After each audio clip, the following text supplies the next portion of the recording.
and or even if Social Security, what's going to happen with Social Security? In fact, if you're going to be paying all these, who knows how much money for a lot more, it's supposed to be a little over 3 million people that will be benefit. If we're paying out a lot more money on Social Security, then, well, is our Social Security system going to have less money in a shorter period of time? So, see, that was the original intent of the laws that Reagan and Carter passed, was they didn't want people to, I guess you'd say, double dip, and they wanted the system to last longer. And so then it gets to our questions, without even getting into the Social Security Fairness Act, what's going to happen in the future? We're having more and more people that living longer and longer, right, and there might be less of the younger people. The ratios of younger to older have changed dramatically. Right. So what's going to happen with Social Security? What are they going to do in the future? I don't know. That wasn't really the topic of the show, but what are they going to do? Are they going to raise an age? Are they going to only, maybe the wealthy don't get as much or something? What will they do? It's yet to be determined, but it does raise that question, especially if we're, and then it's going to, I don't know, they're going to have the Social Security workers work overtime? Are they going to, I don't know. Is your criteria, or you're thinking that because the wealthy going to pay less, that hypothetical, is anyone entitled to Social Security right now, no matter what, just as long as you're retired? No. Well, you have to pay into the system. Well, I understand. Or your spouse did. I understand. Yeah. But you have. But yeah, if you, well, yeah, I mean, usually Social Security is you pay look at your highest 35 years of earnings. Right.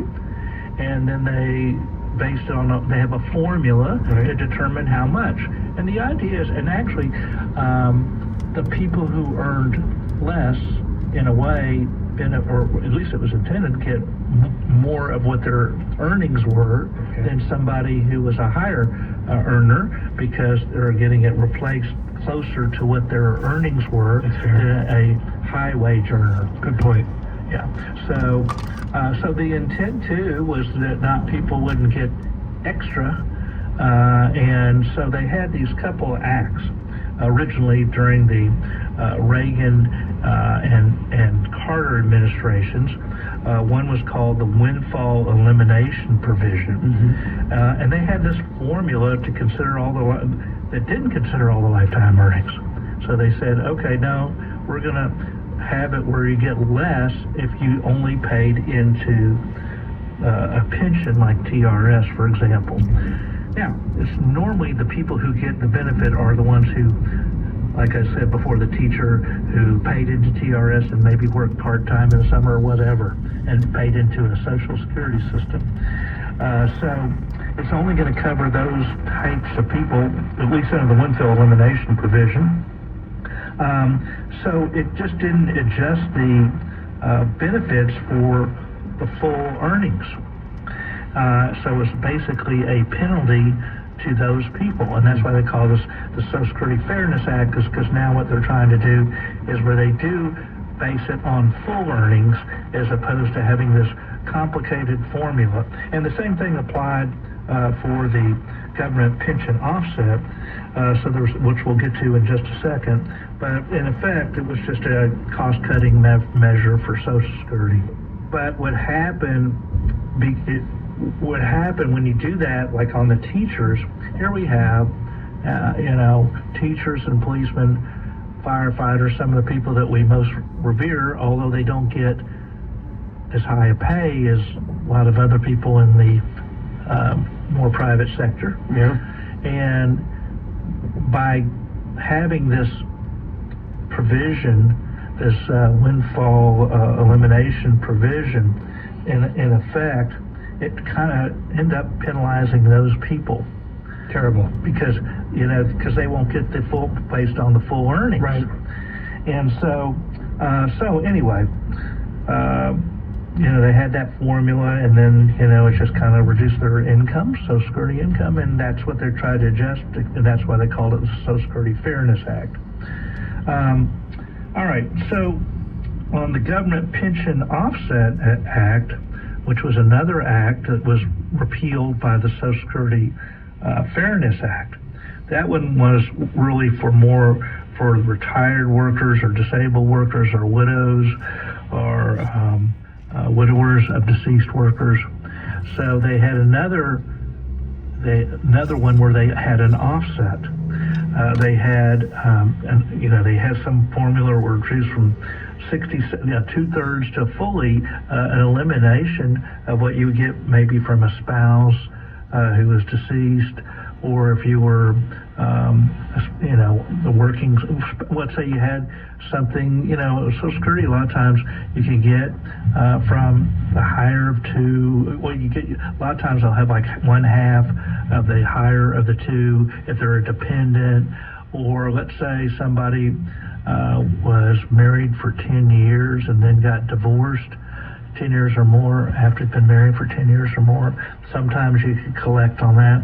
Sometimes people, if they're disabled, it even could be even the child sometimes could get disability or Social Security based on a parent's income, disabled adult children. Haven't you told us too, or taught us that war veterans also end up with, when they pass away, the widows also can get the money sometimes?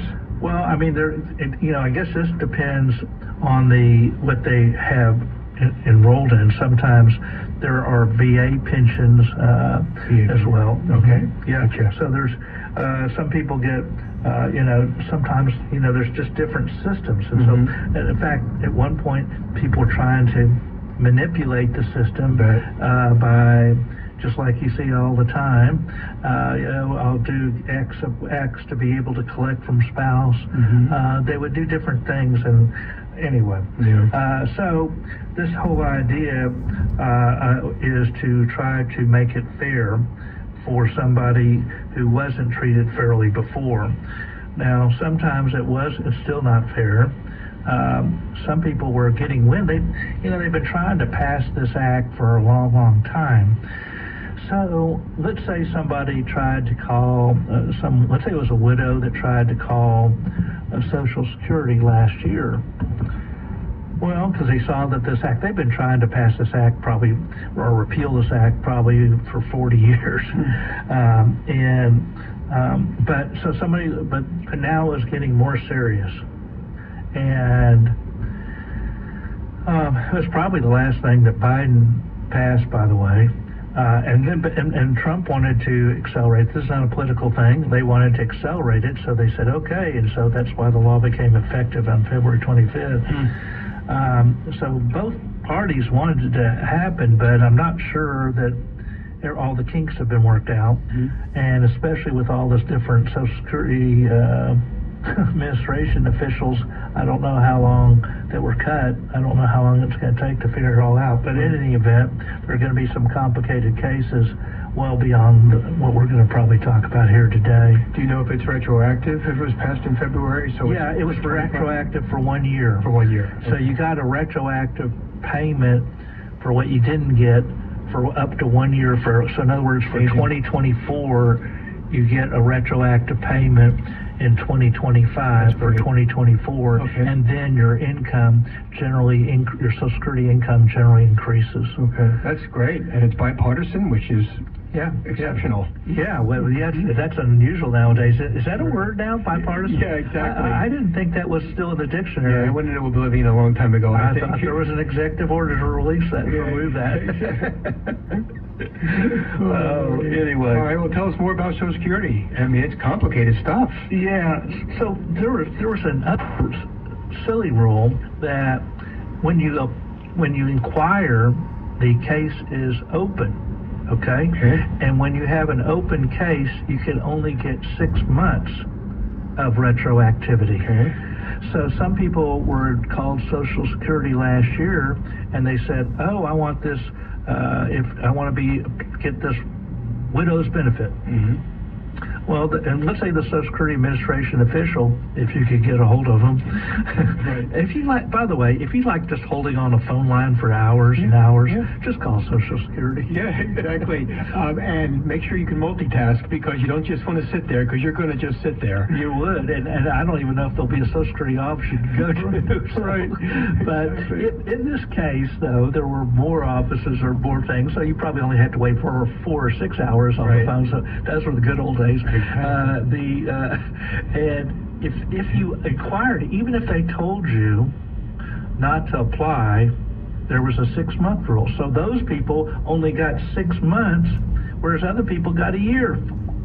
So that's not exactly fair. No. So the Social Security Fairness Act wasn't so fair to them. I'm hoping that the audience understands how complicated this is, and you've tried to explain that during this program, because it is, and now it's more complicated. It was complicated before this happened. So I even asked you questions about it and how it all works, and if you get Social Security regardless of how much money you make, and when you take Social Security, do you take it at 62? Do you take it at 70? Do you have to take it? We could be here all day. This is why you need to attend Michael's next workshop, to ask questions like this, and he's going to tell you, like I've said before, if he doesn't know, he doesn't know. And today is a good example of that, because it is quite complicated. But you still should attend his workshop for estate planning questions, government assistance, you name it. And that is scheduled for Saturday, May the 17th at 10 o'clock. And Michael, tell them all about these great workshops that you've been doing for a decade plus now. Yeah, we just ask people what they want to know. It's usually on, it's on estate planning, on wills and trust, and it could be on Medicaid and other public benefits, like you mentioned, the veterans benefits a minute ago. I should mention that nobody we ask people what they want to know, and nobody's asked about the Social Security Fairness Act. Okay. So this is kind of a little bit out of the realm. However, it is important. It does have some impact, as we'll discuss in a little bit probably, because it could have impact on your income, on taxes, and could be impact on public benefits. Right. But nobody's ever asked about it, at least at the workshop. I'm going to show up and I'm going to ask a question about this, then, just to be sure. So you can say never again. Really, I almost, when it comes to Social Security, I almost should wish to say no, never again. Yeah, right. But we ask people what they want to know, and you hear the questions of other people. And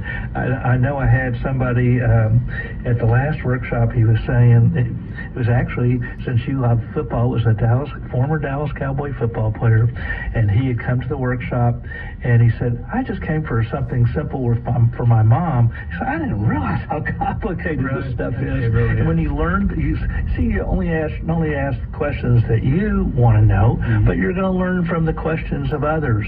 And you said, "Oh my gosh, I never thought about that." And does that affect you, or maybe it's just interesting, or at least it's interesting to me. Right. So I hope it'll be interesting to others as well. Most people seem to enjoy it. In fact, what we do is say, hey, we do a survey, and we see we even ask people what they would like to do, make it even better if they want. So anyway, we've been doing it, like you said, for over a decade, and we ask people what they want to know. We do have a short presentation where we go into things like wills and trust and things like that, so people know the basics. And about Medicaid also. A lot of people are concerned about public benefits as you get older, since most people don't have long-term care insurance. So those are the common things we talk about, but we have no idea. The questions are different at every workshop, because what you want to know is maybe different from your neighbor. And so we answer those questions. It's a 2-hour free estate planning essentials workshop, and those who go to this free estate planning essentials workshop will also get a 1-hour free, what we call vision meeting, where you can meet with me 1 hour, no obligation. It's also free. So 3 free hours of legal education without cost or obligation. And I should have mentioned, while they last, the free KAAM coffee mug. Some people, as I was telling Don before the show, they've been coming for who knows how long, and they want collector's items. Yes, collector's items. You see, because the KAAM coffee mug has evolved over the years. Now it's red, white, and blue, all American. Who couldn't ask for anything more? Mother's Day is around the corner. What mother wouldn't want a coffee mug from KAAM? I don't know, but you get a free one if you go to the workshop. I think the giver would be very desperate to have to give just a Kate Lamb coffee mug. I think there's other gifts that the mother or mother-in-law might appreciate a little bit more. Well, maybe the mother-in-law you might want to give it to more. True. I will take that as a compliment. Well, anyway, to attend the free estate planning essentials workshop, all kidding aside, and the free 1-hour vision meeting, if you want that, there's no requirement to do that. But if you want to do that, you get that 3 free hours without cost or obligation. All you have to do is call 214-720-0102. That's 214-720-0102, or sign up online at DallasElderLawyer.com. DallasElderLawyer.com. Again, 214-720-0102, or sign up at DallasElderLawyer.com. That's Saturday, May the 17th at 10 o'clock. You know how to contact Mike and to sign up for that. It's free, it's in person, and it's very rewarding. You'll not regret going for sure. Michael, about 5 minutes left about Social Security Act. Okay, well, let's talk about well, first of all, I'm just going to also say, so somebody paid in the Social Security system may end up getting less than somebody who is now getting the pension and Social Security. So it may not be quite as fair as we think. We'll just see. But I also want to say, what are a few other things that could be impacted? Well, if your income is higher, might get more income tax. Gotcha. Okay. All right. Number 2, if your income is higher, your Medicare Part B premium, your Medicare Part B premium is based on income. So if you have higher income, your Part B premium may also increase, as well as your Medicare D premium as well. That's the drugs, Part B, doctors, etc. So there's some good and some bad. You get more money, but then you get more tax possibly, and maybe higher premiums. And also where we've seen it is on the Medicaid side.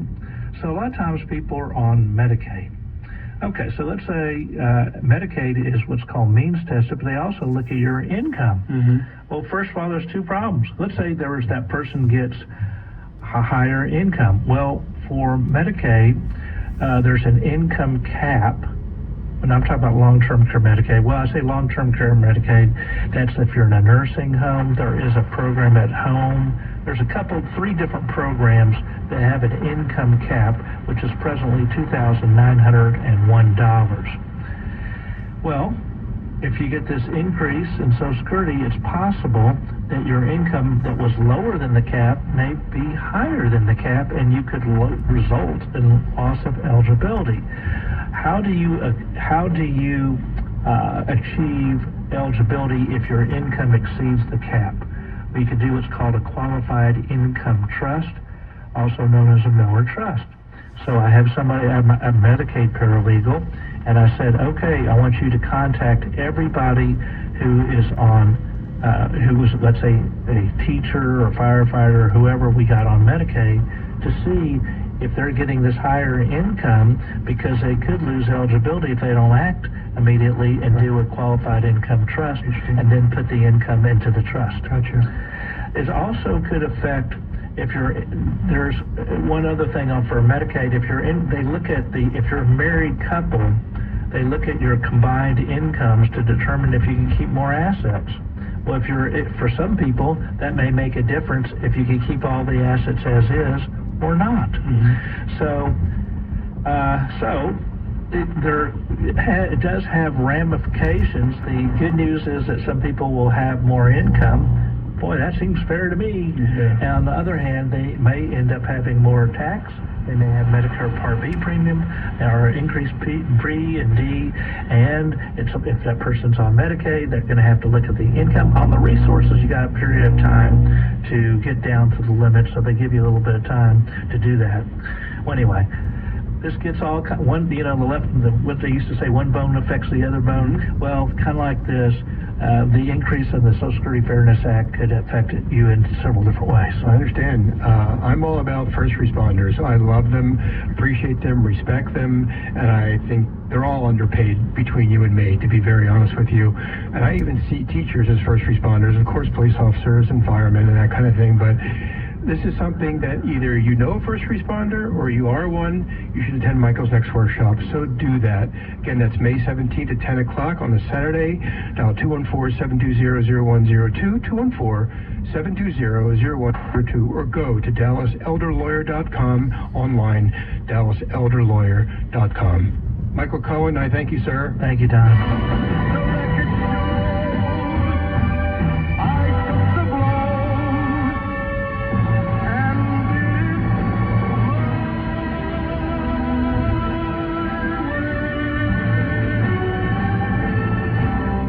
Estate planner practicing law in Dallas, Texas for decades now, Michael Cohen is ready to educate you about the estate planning laws that can affect your family and you.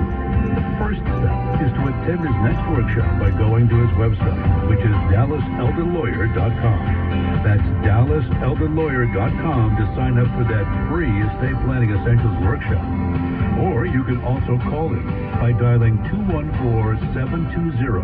214-720-0102. That's 214-720-0102. The talk show host on 770 KAAM since 2013, Michael Cohen is the person you want to evaluate and complete what could currently be a deficient estate plan. Make sure it's done your way and sign up for his next workshop today. Views and opinions expressed in the preceding program are those of its participants and do not necessarily reflect those of KAAM, DJRD Broadcasting, or its sponsors. They compete for space, your space. We compete for souls. 770 KAAM. This is Jonathan Griffiths with Encounter the Truth, and you're listening to KAAM. I'm delighted to partner with the Truth Station to share the Word of God with you every day at 9 a.m.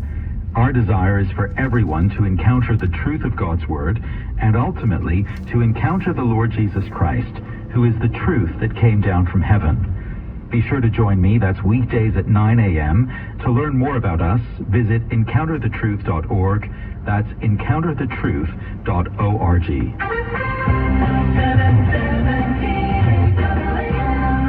The views expressed on the following program are designed to amplify those of the speaker and are not necessarily those of KAAM, DJRD Broadcasting, or its sponsors. Hello, everybody.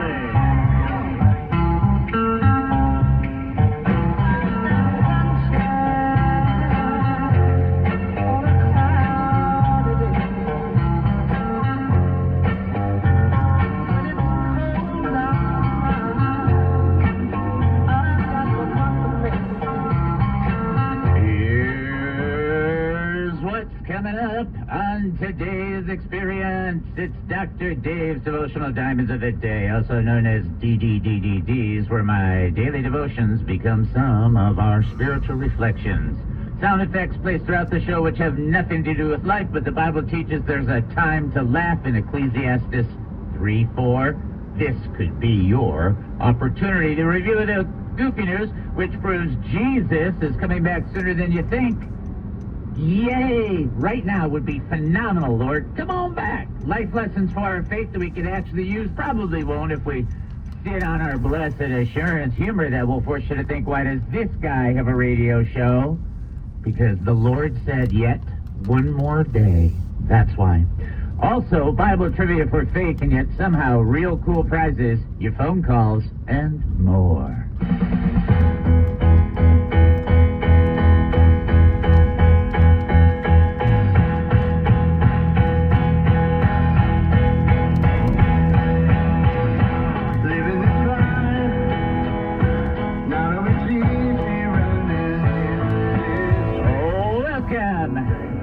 David Spoon Experience, local, national, and heavenly talk. My name is Dr. David Spoon. I'll be your host for the next 5,400,000 milliseconds. Get ready for one of the more bizarre experiences on live radio. Here is the key to the show. We don't know what we're doing. We have no idea what's going to happen, and we don't care. But for the next few minutes, I want to talk hope with you. So here we go. We're asking questions about living life as a Christian, that thing right there, doing it every day in a world that does not yield itself to the Lord. You are a shining light amongst the darkness. Here is your question to get things rolling, and you should have an answer, or at least you should get one. What